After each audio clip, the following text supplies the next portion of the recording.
호주 유학 후이민 문의해 주셨어요. 아비 파울로스님, 27세, 고등학교 졸업하셨고, 뭐 국영수가 322, 영수를 잘하니까 이 정도면은 2이면은 잘하는 거 아닌가요? 그다음에 이과 출신이라서 화학 1, 생물 2, 예, 이 정도면은 공부 꽤 하신 것 같아요. 예, 영어도 IELTS 7.5, 굉장히 잘하는 점수예요. 그다음에 저도 옛날에 그 호주에서 대학원 다니면서 직장 생활했을 때 IELTS를 태어나서 처음 쳤는데 그때 7788 나왔거든요. 그게 IELTS 7.5란 말이에요. 그걸로 여태까지 먹고 사는 거예요, 제가. 그러니까 IELTS 7.5, 27세 고등학교 졸업했는데 현재 이미 7.5다. 그러면은 굉장히 공부에 소질이 있는 거고 이대로 밀고 나가면 될 것 같아요. 뭐 학비, 방값, 생활비 뭐 이해가 안 되네요, 이게 제가. 4년 가용자금 2억이 지방 캠퍼스라서 싸고 장학금이 많아서 이걸 돈을 누가 준다는 건가요? 이 부분 제가 이해가 안 되네요. 그다음에 당연히 아직 싱글이시고 희망 커리어는 임상병리사 졸업 후 임상병리사 및 연구원 호주 임상병리과 메디컬 레버러토리 사이언스 혹은 약대 뭐로 할까요? 수능 표준 점수로 둘 다 갈 수 있음. 어디를 갈 수 있다는 거죠, 이게? 한국 학교를 갈 수 있다는 건가? 호주 학교를 갈 수 있다는 건가? 그다음에 호주 유학 후 이민 괜찮은지 현재 AIMS 임상병리협회 인증된 학교 임상병리학과 합격 비자 신청하려는 중 임상병리사는 호주 MLT SSL 중장기 부족직업군 리스트에 있어서 졸업 후 독립기술 이민 가능하고 인체에 관심이 많아서 임상병리학과 진학 예정. 이론적으로는 이게 가능할 수가 있는데 제가 호주 이민 업무를 시작한 지가 2000년 정도부터인데 그 다음에 호주 이민이 거의 폭망해가지고 많이 다루지 않은 것도 있기는 있지만은 임상병리사 과정을 졸업해서 취업 이민, 독립기술 이민 이거를 통과한 사람을 단 한 명도 본 적이 없어요. 안타깝지만. 이거 AIMS에서 기술 심사를 통과할 수 있을 수는 있는데 그 기술 심사를 통과를 하려면은 조건이 복잡해요. 제가 알기로. 되게 이제 데드락 현상이라는 게 일어나요. 영주권이 없는 사람이 기술 심사 통과하고 영주권까지 가려면은 뭐 이런저런 실습 같은 걸 해야 되는데 유학생 출신에게 그 기회를 잘 안 주는 경우들이 많다는 거예요. 안타깝게도. 그다음에 자주 바뀌어요, 이 규정이. 지금 이것도 보면은 불과 며칠 전에 어세스먼트 프로세스가 또 바뀌었어요. High Volume of Skill Assessment for Migration.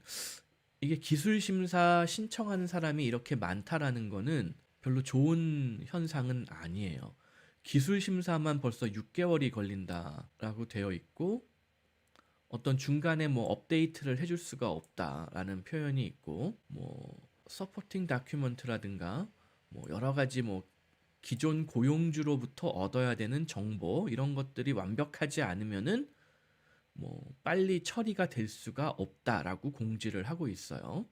인플로이어가 리퀘스티드 하는 그러니까 인플로이어가 요청하는 스킬 어세스먼트도 있고 뭐 그러네요. 우선은 그 일반적인 이런 그 의료 관련 직종의 기술 심사를 통과를 하려면은 일단 졸업을 해야 돼요. 인정이 되는 학교에 지금 입학 허가를 받았다라고 하니까는 그것까지는 일단은 좋은 사인이에요.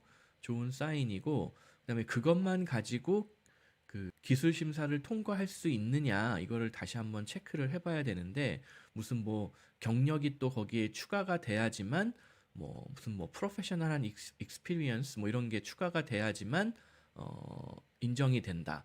여기 보면 프로페셔널 이그제미네이션 for migration이라고 또 별도의 항목이 있잖아요. 프로페셔널 이그제미네이션. 설마 시험을 또 따로 친다는 건 아니겠죠? 아후 있네요. 예.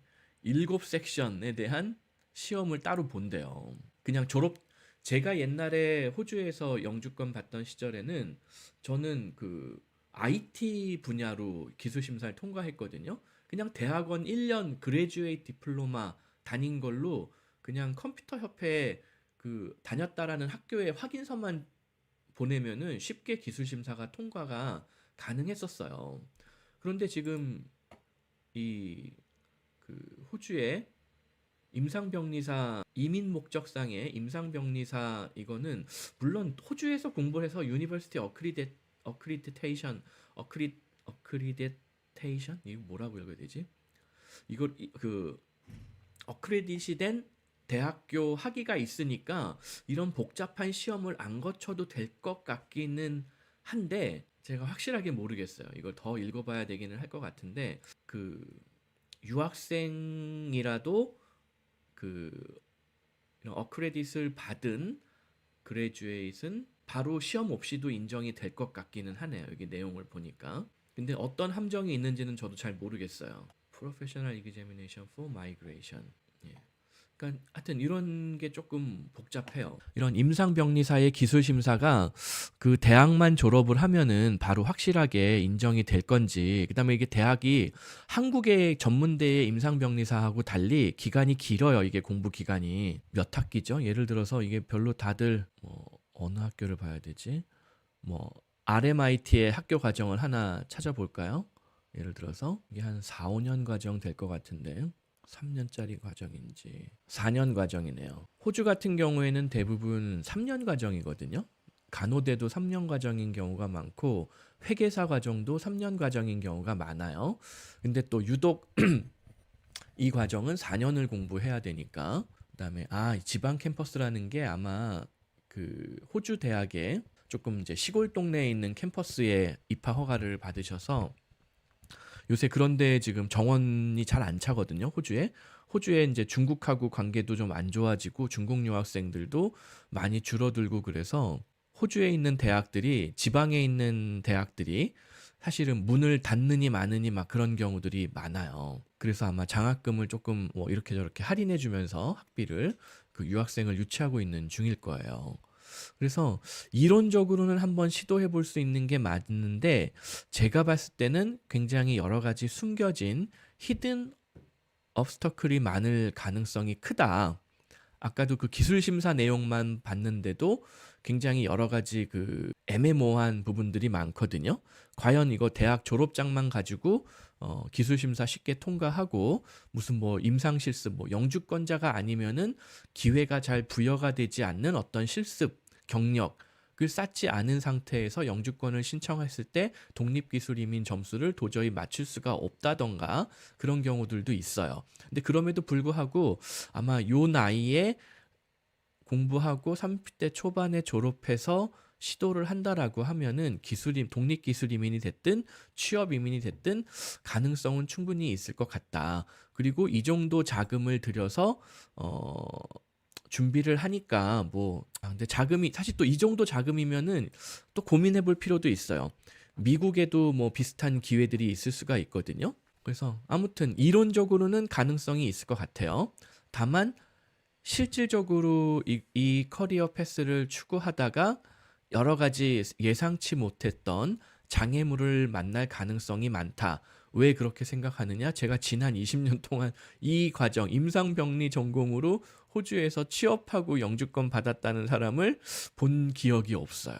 그래서 이런 부분들을 조금 더 한번 알아보시고 실제 졸업하고 유학생으로서의 취업률, 유학생으로서 영주권까지 가는 확률 통계 요거를 한번 조금 더 체크를 해보시고 최종 결정을 하시면은 좋을 것 같습니다.